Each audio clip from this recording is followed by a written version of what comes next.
tá? Uma coisa que eu quero falar, vou aproveitar aqui que eu falei de espírito e energia.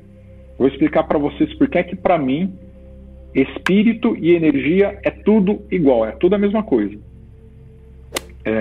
Quando a gente desencarna, quando a gente morre, existem algumas fases que a gente passa. A primeira fase é a morte do corpo físico. Nosso corpo físico ele perece e para de funcionar e tem a morte do corpo físico. Quando o nosso corpo físico morre, nós entramos naquilo que a gente chama de corpo sutil, que é a nossa aura, o nosso corpo áurico. E é por isso que muitas vezes os clarividentes falam assim, eu vi um fulano assim, assim. Ele descreve exatamente a pessoa que morreu do jeito que ela estava quando morreu. Porque é essa forma que a gente tem quando a gente morre. Nosso espírito, ele assume essa forma quando o nosso corpo físico ele morre. Então ele sai com a forma do nosso corpo físico. Porque são anos e anos aqui habitando esse corpo físico. Depois que tem a morte do corpo físico, tem a morte que a gente chama da morte do corpo áurico. O que é a morte do corpo áurico? Você tem a consciência, nossa, eu morri, estou fazendo a minha passagem. Seres de luz, venham aqui e me auxiliem a fazer essa passagem. Você vai atrás da luz, você vai atrás da sua transformação.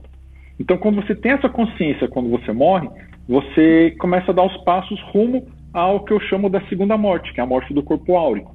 E você, quando ocorre a morte do corpo áurico, você vira uma luz, como se fosse uma bola de luz, que eu costumo chamar de corpo humeral, que é um corpo de luz.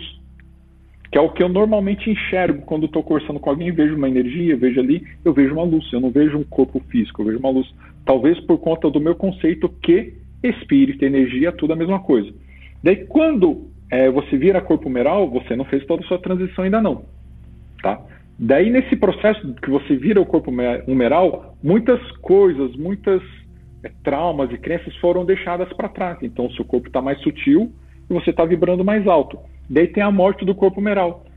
O que é a morte do corpo humeral? Quando você pega e termina de fazer a sua transição, de voltar a ser o ser divino que você é, na sua forma real, que é frequência de onda. Então você tem uma bola de luz que é você e ela começa a se transformar em frequências de onda. Imagina só que você tem um emaranhado, um novelo de lã na sua mão e você começa a esticar,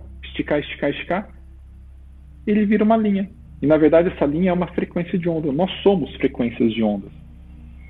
Da mesma forma que o Wi-Fi, a luz, nós somos frequências de onda, nós somos energia pura. Por isso que para mim, Pedro, espírito e energia é toda a mesma coisa. Vocês conseguiram entender?